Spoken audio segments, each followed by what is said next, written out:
Hello students, welcome to my YouTube channel Nandu Study centre.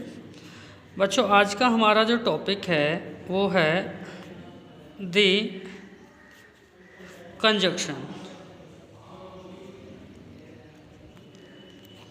ठीक है, आज हम क्या पढ़ेंगे? कंजक्शन। चलिए सबसे पहले हम इसकी डेफिनेशन देख लेते हैं। डेफिनेशन हिंदी में इसको क्या बोलते हैं? संयोजक। देखिए, हिंदी में इसको बोलते हैं संयोजक। संयोजक मीन्स जोड़ने वाला, तो नाम से ही पता चल रहा है। तो डेफिनेशन इसकी देख लेते हैं। देखिएगा, the word which joins two words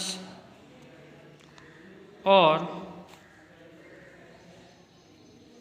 sentences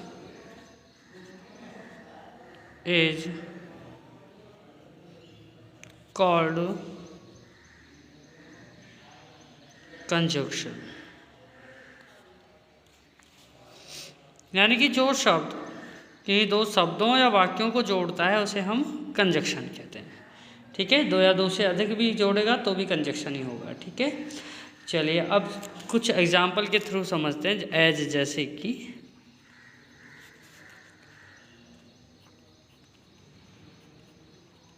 Nidhi and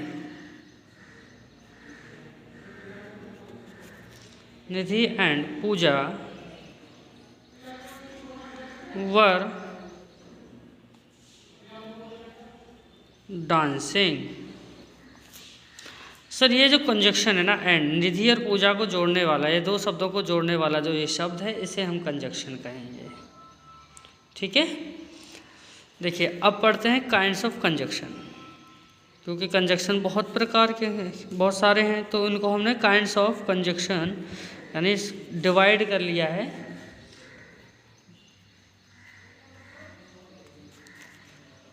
तो सबसे पहले हम देखते हैं कोऑर्डिनेटिंग कंजक्शन।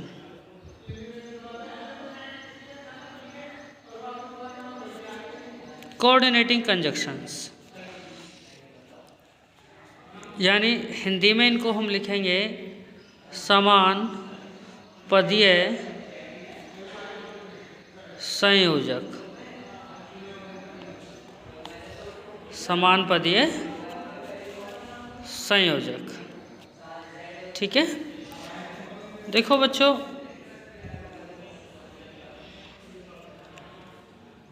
मैं पहले एक एग्जाम्पल के थ्रू आपको बता दूं। देखिए, जैसे कि एंड है, हमने ऊपर अभी एक सेंटेंस लिखा था। बट है, सो है, ठीक है, नॉट ओनली बट ऑल्सो है, ठीक है, ETC।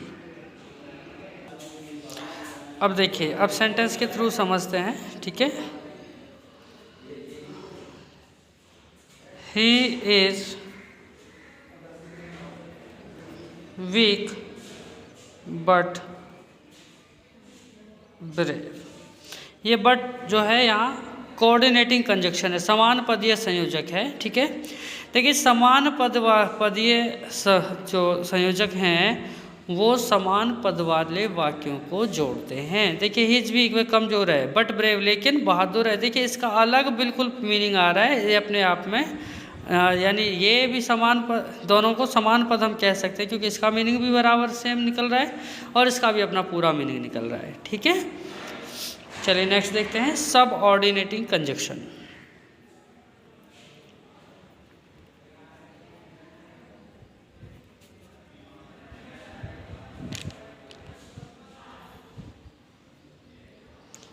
सबऑर्डिनेटिंग कंजक्शन को आश्रित संयोजक बोला जाता है। ठीक है, आश्रित संयोजक। ठीक है, आश्रित संयोजक यानी जो कंजक्शन आश्रित उपवाक्यों को अन्य उपवाक्यों से जोड़ता है, ठीक है, जो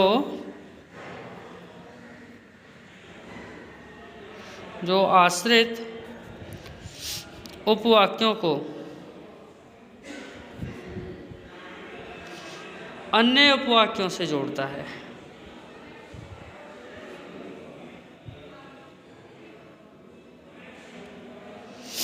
उन्हें हम सबऑर्डिनेट कंजक्शन कहते हैं। जैसे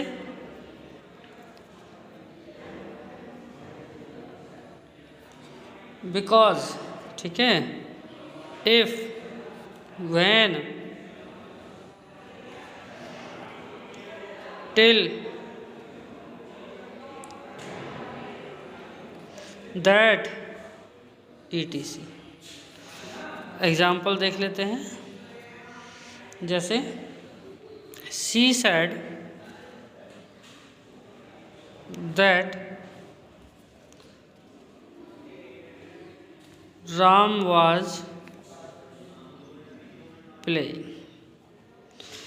इसमें वाक्य का मीनिंग क्लियर करने के लिए एक सेंटेंस दूसरे पे आश्रित है। सी सैड, उसने कहा। अब इसके लिए आश्रित वाक्य चाहिए, पता ही नहीं है क्या कहा है, ठीक है।